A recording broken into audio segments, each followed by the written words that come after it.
আপনি হয়তো ভাবছেন, নতুন বউ রেখে আমি এখানে কেন?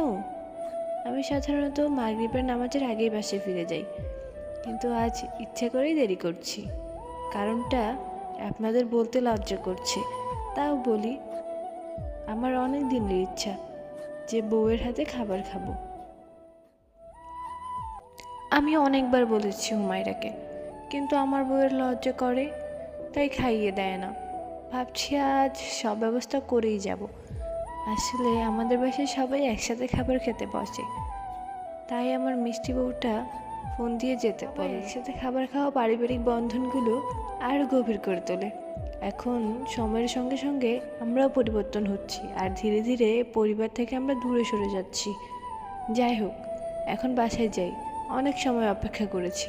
ব্রেঞ্চ থেকে উঠে প্রথমে একটু ফার্মেসিতে ঢুকে ডান হাতে ব্যান্ডেজ করলাম। প্রথমত ফার্মেসির ছেলেটা ভালো হাতে ব্যান্ডেজ করতে চাইছিল না। পরে 100 টাকা দিয়ে ব্যান্ডেজ করালাম। বাসায় গিয়ে দরজায় টোকা দিতেই খুলে গেল।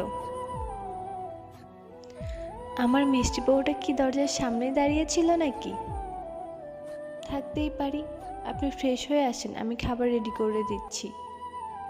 দরকার নেই, আমি খাবো না।